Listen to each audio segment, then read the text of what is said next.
Right, rain robbing us of what could have been a thrilling finish to this series. As it turns out, India were at par with the DLS score that they needed to be. At the time, the rain interrupted play at McLean Park, and therefore the game is tied. It's one of those tied internationals, courtesy DLS. We get few of them these days. But it gives the series to Hardik Pandya's side. They take it 1-0. And we look back at this game as well as some takeaways for both teams in this series on ESPN Cricket for T20 timeout.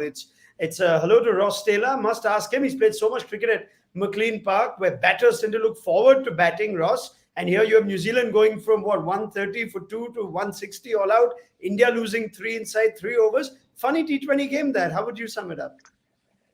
Yeah, very much so. I guess it just shows you when the boundaries are small, you can look into it a bit too much and maybe try and get there too fast. But, I think both sides bowled well up front, got those early wickets. But no, I think, you traditionally the wicket, even at this time of the year, would be a 180 to 190 would be a par total. So below par on both sides. But as we saw, even these low scoring games can be exciting ones.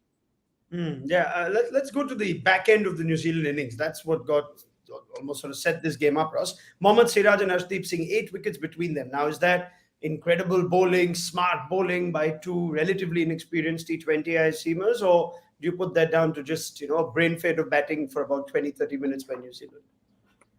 No, I think you got to give credit to India. Siraj has been very impressive throughout this whole series. His pace and bounce and his control in McLean Park. The boundaries are short, square, and someone of his pace could get hurt when you use the pace of the ball. But, Arshdeep continues to improve the way he swings the ball.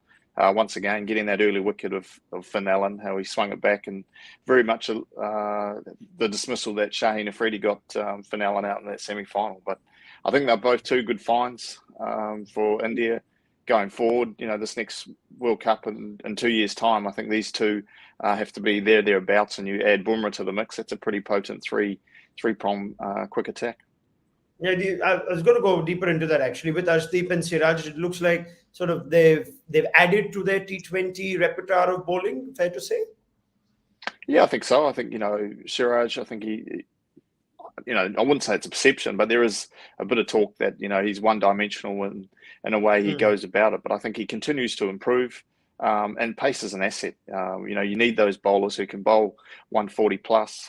He hits the deck hard, and I think he's going to succeed in everywhere around the world. It's not just on wickets that bounce. That reverse swing that he can get on these abrasive wickets.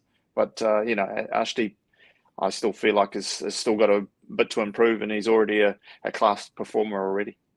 All right, fair enough. Now let's look at some takeaways for New Zealand. Let's start with the positives. It does look like Glenn Phillips is having the time of his life. If you look at him on the field, it feels like he's always having the time of his life, Ross. But Phillips, the batter, is in a nice little purple patch now. Anything different that you've observed? I think whether it's playing cricket or archery or trying to fly a plane, I think that's just the type of person he is. But he's infectious. He's batting in that 4-5 role, which I've said many a time before is the hardest place to bat. And for him to come out there and play with that freedom, especially after you've got a Conway or a Williamson, he adds that dynamic power that we need. And add to that his fielding. The way he covers the ground, the way he runs between the wickets is infectious, and I think we can take a lot out of the way he approaches his cricket, and the blueprint that this team needs to take forward to continually improve and take the game on a lot more than they're probably doing at the moment. Do you sense every player reaches that stage where they feel like they're at the peak of their powers in the T20 format? At that time, usually they sort of go for big money at an IPL auction or play a lot of T20 cricket around the world. Glenn Phillips hasn't quite made his mark in the IPL for one. He's part of the Sunrisers squad. But do you sense that now is the time that Phillips could have a big say in an IPL in the next season or two? Yeah, I think so. And I think it's just getting the opportunity. He's been to Rajasthan, been to Sunrisers. He hasn't had much of an opportunity, but the way he's batted so far and been so consistent at it, I think it would be silly for the teams not to have gone. Obviously, Kane, Pooran at Sunrisers aren't there. I'm sure that doesn't mean they're not going to get brought back again, but it does elevate his status in that side. But no, I think it's almost at the moment 2020 cricket's about being fearless, and sometimes these younger players that haven't had as much experience in the one day or the test match arena, they're just playing one format and really bossing it and doing really well. And he's one of them. You obviously add Sky to that list, but almost being inexperienced at an international level is playing its part and being open to the way that they're going about their 2020 cricket at the moment. All right. As we look at the other takeaways for New Zealand on a more critical front, Ross, this game and this series pretty much re-emphasizing what we already know, that there are still question marks about New Zealand's middle order. Phillips seems in great form, but are they still in search for more reliable batters outside of Conway and Phillips at this point? Yeah, I think so. Stead's made a big call and picked Finn Allen ahead of Martin Guptill. I think for Guptill, that's probably the end of his 2020 career. I guess now it's seeing how Finn goes about it. I think we know how dynamic he is and how fast he scores, but when you come up against world-class players, and even the way he batted in that game in Australia where he took Hazelwood and Stark on, but I think teams are starting to realise where his strengths are and where his weaknesses are and attacking that. So, how many more opportunities does Stead give him? 90 odd runs and 7 or 8 innings is not a great output for your opening batter, but he does have, he is young, he has youth on his side, but there's probably a lot more questions than answers going around at the moment for this New Zealand side, and it's not only their personnel. I think it's probably the way they're playing. I think they need to not reinvent the wheel, but just probably be a little bit more proactive in their batting, like we're seeing around the world. And we don't want to be left behind, but hopefully we can get a bit more consistency, from our batters, because I think our bowlers are pretty consistent, even though we haven't won as much as we would like in the last few games. He's one of those hit or miss sort of players, Finn Allen, and you want to give him as long a rope as you possibly can, Ross. But if you could have a word with him to perhaps improve that hit ratio more than the miss ratio, is there anything that you'd say, or that's something that you observed where Finn Allen could get more out of the talent that he has? Well, I think when you're coming up against the best bowlers in the world, sometimes you might have to give them the first 2 overs to get yourself in. When it's your day and you're seeing the ball well, maybe you can go from ball 1. But more often than not, when you're facing the best bowlers in the world with a brand new rock, to try and smack them from ball 1 is a very difficult, proposition. But it's at the same time, that youthfulness has been probably his strength.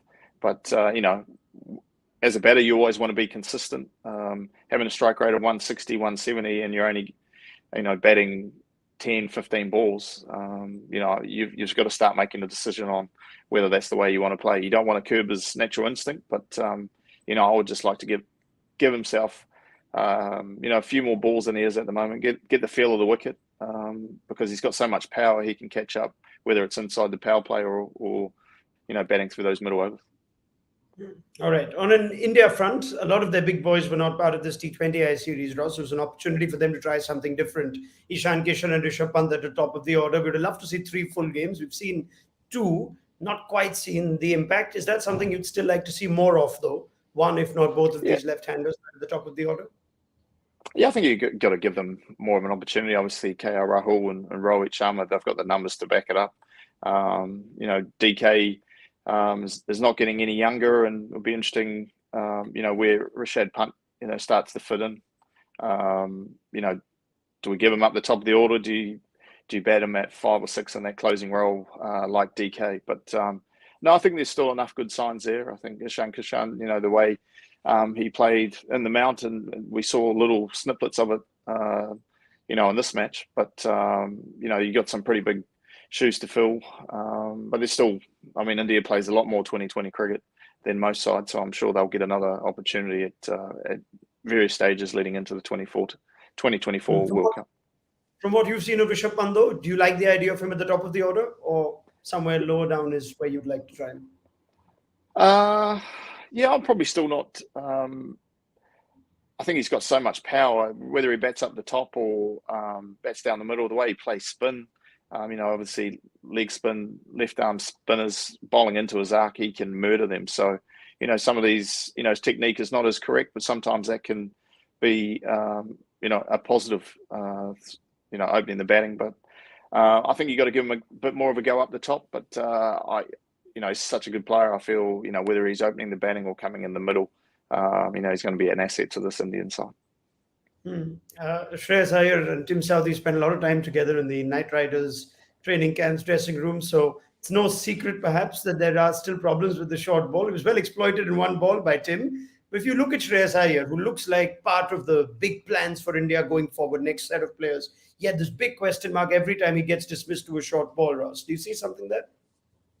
Yeah, I think that's an area that teams are going to attack him with, obviously with the new white ball, but also in Test cricket. It is something that he's going to have to work on, and it's not quite often when you bowl a bouncer, it's not about trying to hit it for 4 or 6. Hitting the ball down and getting down the other end and getting a feel for the wicket is just as important. But it's definitely a weakness. But he's a class player and he'll find his way. It's like anything.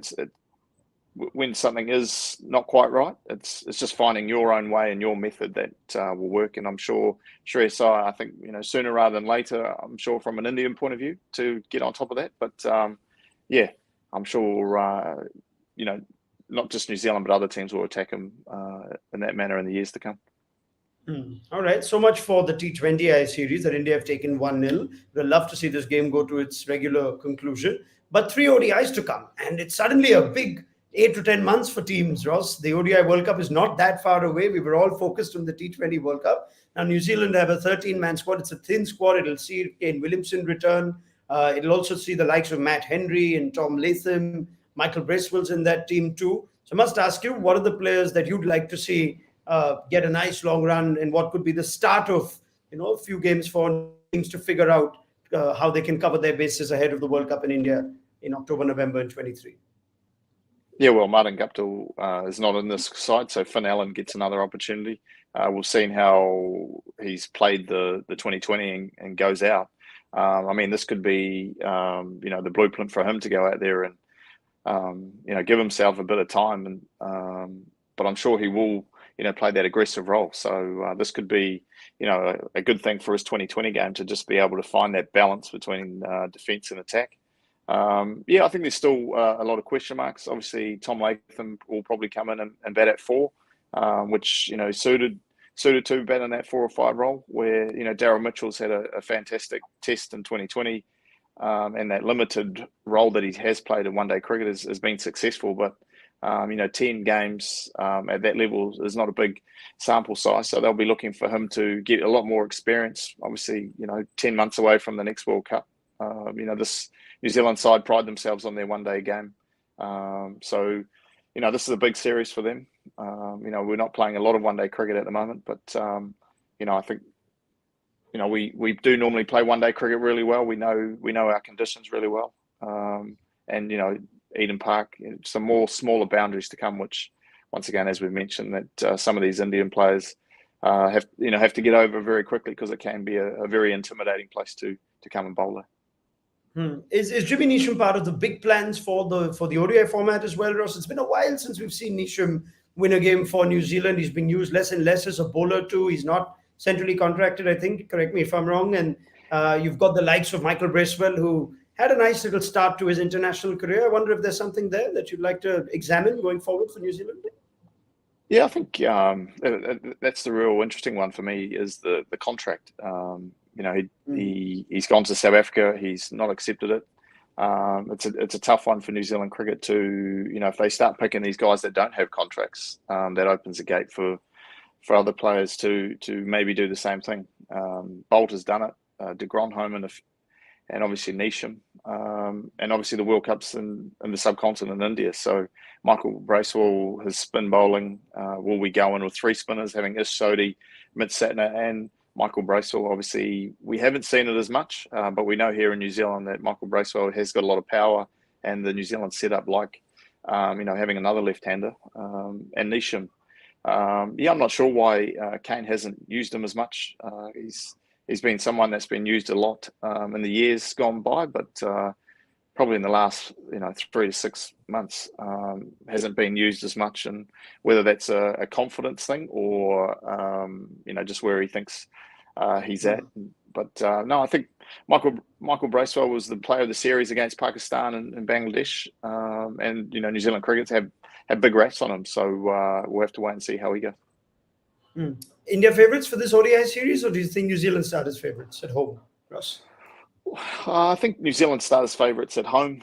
They know this format really well, know how to play in these conditions. But this is a young and exciting Indian side, and when India beat us 5-0 in the 2020s a few years ago, we won the one day as 3-0. So we'll just have to wait and see. But I think New Zealand are slight favourites. Looking from this lens. All right, Ross Taylor, thank you so much for your time and your thoughts. I'm sure we'll get more of you on our network very soon. Thank you so much, Ross. This was ESPN Cricket for T20 Timer.